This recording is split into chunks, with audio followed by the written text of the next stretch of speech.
Hi everyone, it's Ash here from FPL Hints, here with an update on my activated FPL Wildcard team.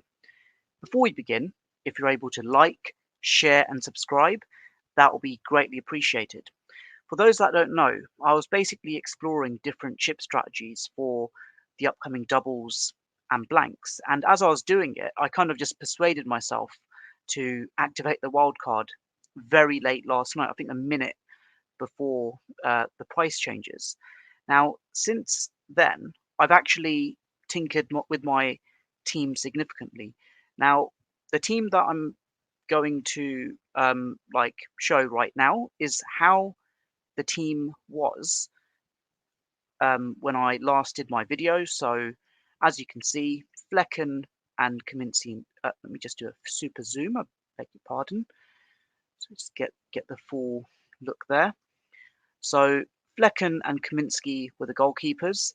Senesi, Pinnock, Virgil, Doughty, Brantwaite back line, Jota, De Bruyne, Foden, Diaz, Barkley, Tony, Solanke, and Haaland. And I was really hyped with this team as I was compiling this mock draft. And it was a mock then, it wasn't an activated draft.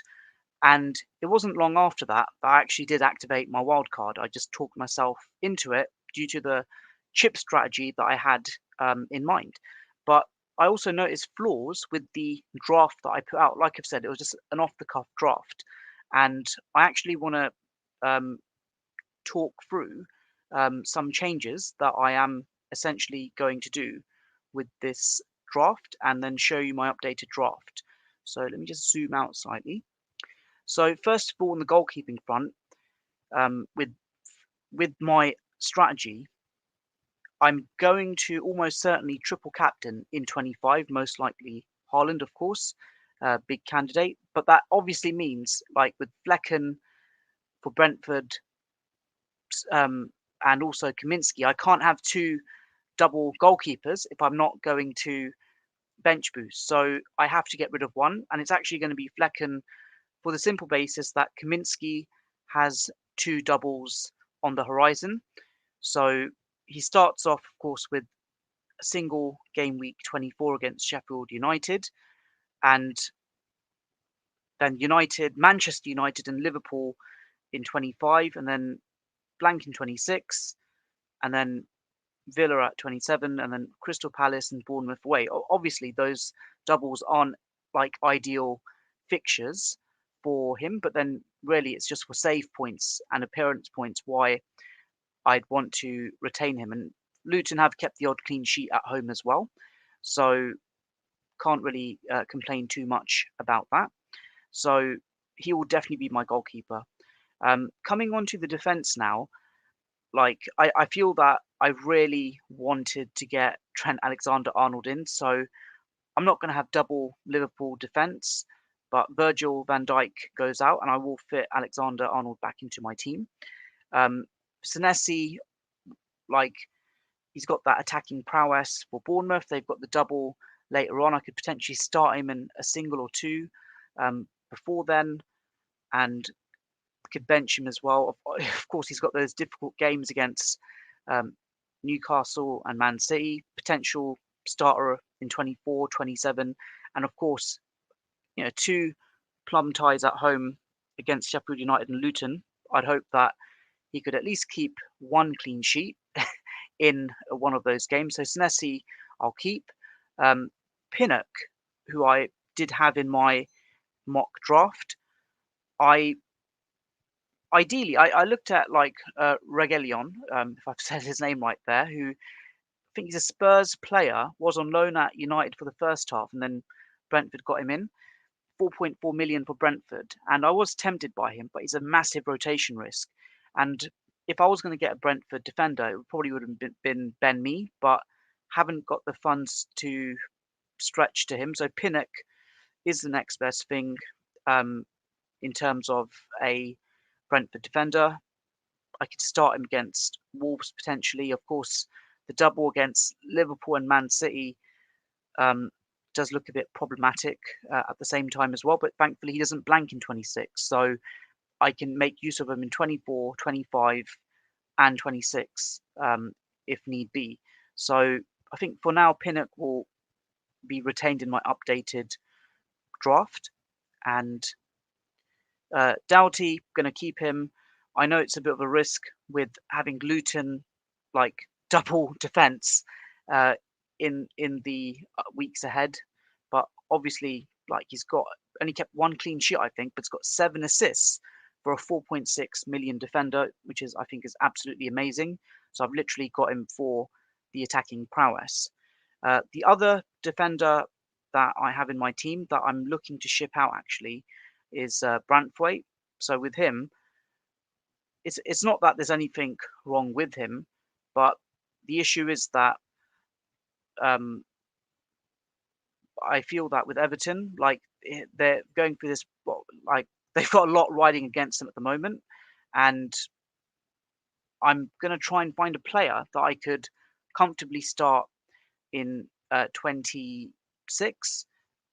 Won't have a double, of course, in 25 or 28, but it's something I need to factor in. But really, the issue for me, I just want to bypass the midfield for a second. I mean, Diaz, I'm not really enamored by him, so out he goes. But I really was thinking to myself, which player would give me that wow factor, that player who could really be an upside pick? And the only one that really springs to mind, who is a massive risk due to the amount of chances he misses, it is actually Liverpool's uh, Darwin Nunez. I feel that with him, like he offers so much potential, but there's a risk. Obviously, I wouldn't captain him in the double, but then the question is, who would I get rid of? So Solanke would have to go. So just going to get Nunez into my team there. And then in terms of the other like player to fill the void, so I'm going to aim to have like 11 double game week players for 25. So Tony's already there, Darwin and Haaland. And then I've got Jota, De Bruyne, Foden, and Barkley already. And then you can already see I've got some placeholders in play there. So I was experimenting with Garnacho. So what I like about Garnacho is that he offers so much for his sub 5 million price point.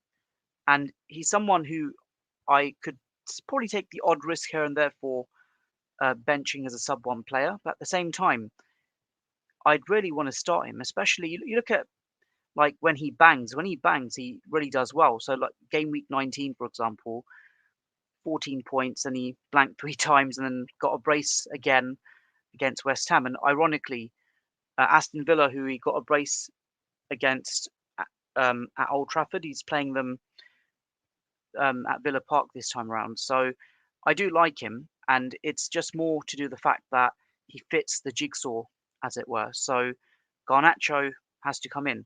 But coming back to the slate as it is right now, so that's 7 attacking players for the doubles. So the 3 defenders right now for the doubles are it's Pinnock and Doughty. So you can see I've got Trent Alexander-Arnold already picked. So yeah, I just the option of having Virgil van Dijk, Diaz, and Jota as opposed to Trent, Jota, and Darwin, I think that there's like a massive gulf there from an FPL perspective. So it just made sense to get Alexander-Arnold in without having to radically overhaul the team. And thankfully, Luis Diaz and Darwin cost the same anyway. So then it was a case of what funds can I shift around? And the main issue that I had with my own draft at that moment in time, basically, was the fact that I'd have to basically downsize certain players. So as you can see there, downsized Flecken, didn't really need him. And I've got Dubravka as my second goalkeeper. So I did think about having like someone else, and and also there's that risk of Pope being almost fit. Not that far. He's not that far off. I think they said mid-March. So in terms of Dubravka, I kind of trying to get him as cover really for Trippier. Obviously, can't say that he covers Trippier. Of course, he doesn't. But then I look at the green block games like Sheffield United for Kaminsky in 24, so I'd probably start Kaminsky. 25, can't really start him at home against Bournemouth. I would have to start him against Arsenal in 26. And then 27, I could start him against Wolves. And then 28, I'm back to Kaminsky. And then just further down the line, look at the green block games. I'm hoping that I could still play him against Palace and also at a push against West Ham as well. So it just fits the bill purely because he was 4.2 million and I could make it work essentially. And then lastly, as you can see, I have 4.7 million in the bank and a bit of a random pick. I was trying to have a look. Who could I get as like my, not working, sorry.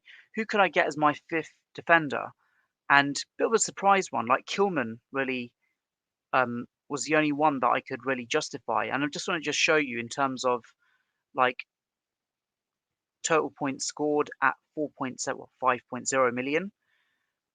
Just make sure I've got this on screen. There we go. Before I continue, if you're able to like, share and subscribe, that will be greatly appreciated. I've not really done many live streams recently.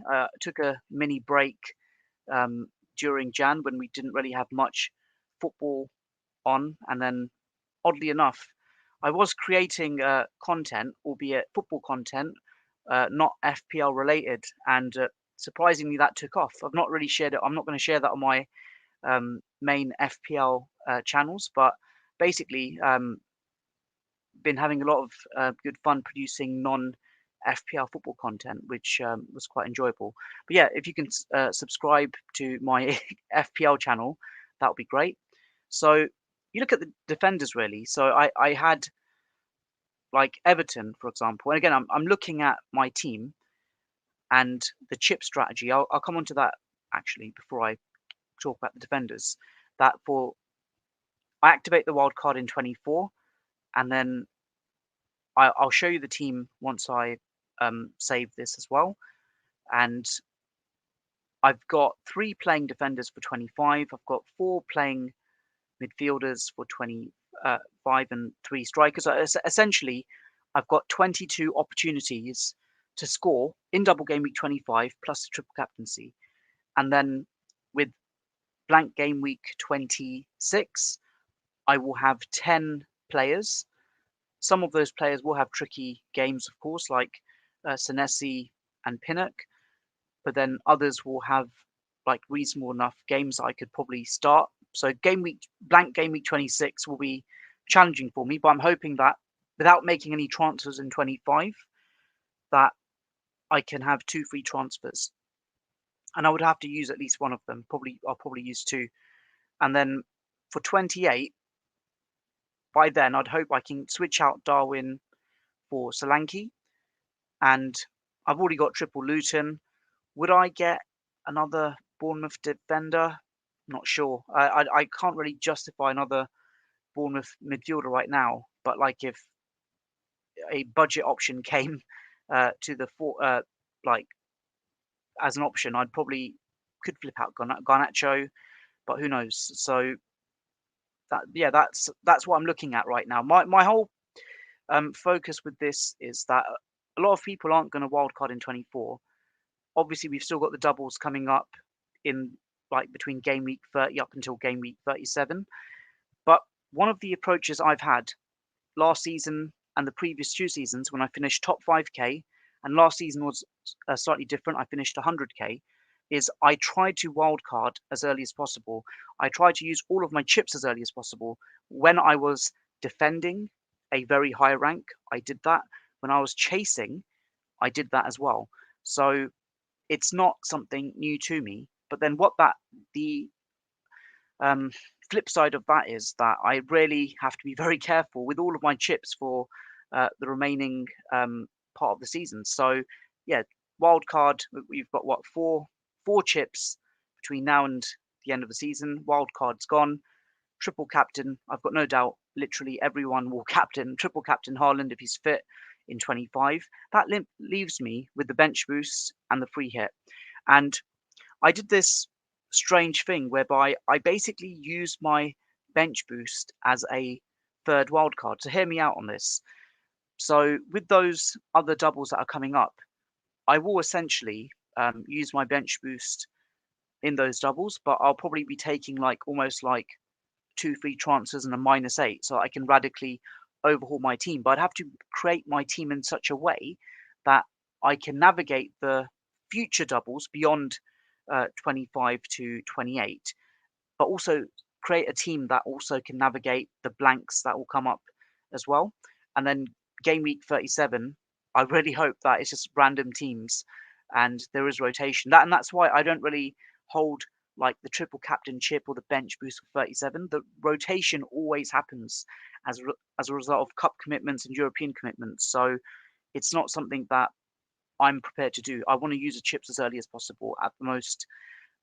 It's not. There's no optimal time to use chips either. But like from my perspective, it really is just using them so that you can seize the moment and you can gain traction. In my case, I've had so many 50-50 calls that were completely wrong this season. I was actually going to make a video of how many times I've benched the wrong keeper, how many times I've benched a haul. Like I fell 13 points short of 100 in game week 23, benched Gross with 11 points. If I captained literally anyone else and started Gross, I would have been on like 110 points or something ridiculous like that. But I've had a lot of like bad luck with some like team selection, as it were. My team hasn't been massively different from the template. Of course, there's been a bit of variation. Captaincy hasn't really been great for me this season as well, and I've tried to deviate where I can on that more so than I've done in the previous 2 seasons. I have to when my rank is like way below. But with this chip strategy, I'm attacking heavily in 25, in 28, and then I can navigate with the bench boost and the free hit for the remaining doubles. But just, sorry, I've massively deviated now. With Kilman, just to show you here. So he's got Brentford at home in 24. Could I start him? Possibly. Could be a sub 1. 25, obviously, I'd bench him. 26, home to Sheffield United. Hopefully I could like get a clean sheet. One of my like players in that blank who has a favourable fixture. And then beyond that, Fulham at home. Fulham haven't been like doing good with goals of late, so he could be an option there in 28. Unless I have like a triple defensive slate of Luton and Bournemouth players. And Bournemouth at home in 29. And he's got that attacking threat as well. I'm pretty certain Kilman, he must have scored like, I think 2 goals this season as well. So he's got the odd, there we go, goal in 22, goal in 20. So his XG, there it is, 0.69 when he got that, 0.3. So obviously from an XG perspective, he's exceeding what he should be doing in those games. But yeah, just something different. And you look at that other options there, that if I had Gabriel, but I think I was like 0.2 short. Let's restore him. Yeah, with Gabriel, just get the player information here. Yeah, West Ham in 24, probably could have started him if I had him. Burnley in 25, wouldn't have started him with my full slate. Newcastle at home, and then Sheffield United in 27, Brentford, and then the fixtures get, well, somewhat mixed beyond that. And just Arsenal haven't really been a bastion of clean sheets, actually, for this season. So it's something that I'm hoping I can just hopefully get away with it.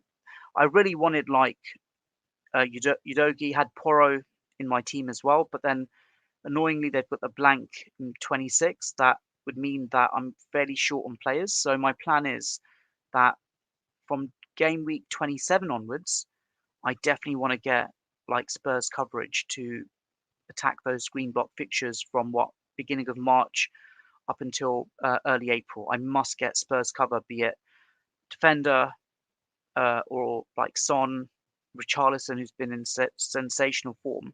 So yeah, that's where I'm at. I feel that I can justify this to myself, and hoping I can get those opportunities to score points. And of course, others will benefit with the doubles in the 30s, and they'll probably navigate the blanks a lot better than I have. But like I've said, I will use the bench boost almost like a third wild card to have a team for the later doubles, and then have it in such a way that I'd pick the players that hopefully have a double, but then play in the blank as well, which is a bit of a weird one. And a free hit, I'd probably do it if there was a really tempting double, but then if there was a very truncated week and I literally had no players, then I could also simply just start activate my free hit for that as well. So I'm going to do a super zoom now just to show you how my team looks for game week 24. So Kaminsky in goal, home to Sheffield United. I've got Trent home to Burnley. Hopefully he hasn't got flu, as there's rumours about flu in Liverpool's camp. So hopefully he's a starter. Doughty, double Luton defence. Hopefully this will probably be outside of a double game week. I'm hoping that this would be a single game week where it's beneficial to me. Senesi against Fulham away. I've mentioned about Fulham's troubles about scoring goals of late. So, and of course, Senesi's got the attacking threat as well. And yeah, I know he hasn't been scoring goals recently, but there was that period from game week 15 to 19 where got 2 goals and an assist. And how many points is that? 29, 30, 40 points in 4. So I really hope that Senesi rocks up when he plays in my team. But then again, I know there's Champions League football, there's risk of rotation as well. So I really hope that Foden and De Bruyne do start. If not, can't really complain. I've got good points from Foden on Monday night. Barkley back in my team after a 6-year absence, home to Sheffield United. So again, strange seeing triple Luton outside of a double game week, but I'm prepared to do it as things stand with this updated draft. And it's very important. I'm not saying this is my final draft.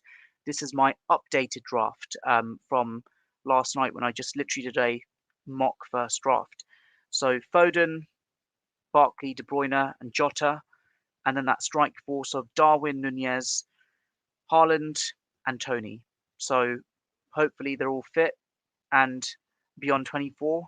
Play twice in 25. That would be great. And then the bench, Dubravka away to Nottingham Forest, could have potentially started him, but then yeah, gotta just make do, I guess. And then Garnacho sub 1, Kilman could still potentially start him and have a think on that, and Pinnock sub 3 as well.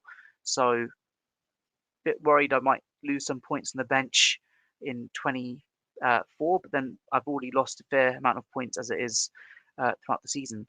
In terms of blank game week 26, so Dubravka would start in goal, and in fact, let me just deduct the players who won't be playing. So I've got 3 Luton players, take them out.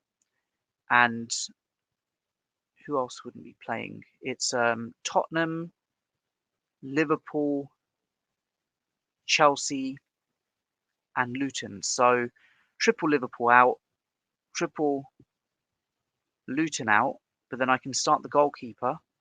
So that leaves me with 10 starters for 26. And yeah, I'd just get rid of one of the players who's had a double but is blanking in 26 to get me 11 for 26. So there you have it. That is my updated team as things stand for game week 24.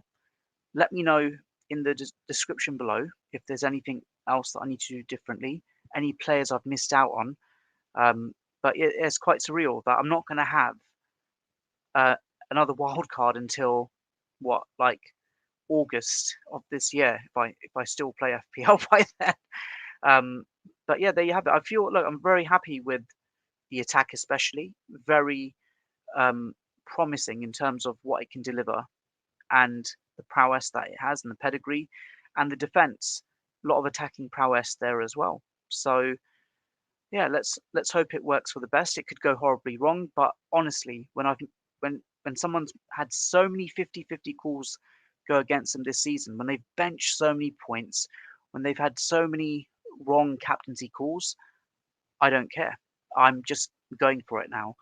And it's not like a backs against the wall approach. I feel that there is a lot of logic behind it, as I've discussed with my chip strategy. And it's not like I'm going to use all my chips all at once, albeit I think the previous 3 seasons I tried using them a lot quicker than even this time frame where I literally had no chips after I think game week 30. But hopefully with this approach, I will have my free hit and bench boost for the later doubles. So there you have it. As always, if you're able to like, share, and subscribe, that would be greatly appreciated. Take care and all the best. Thank you very much. Bye.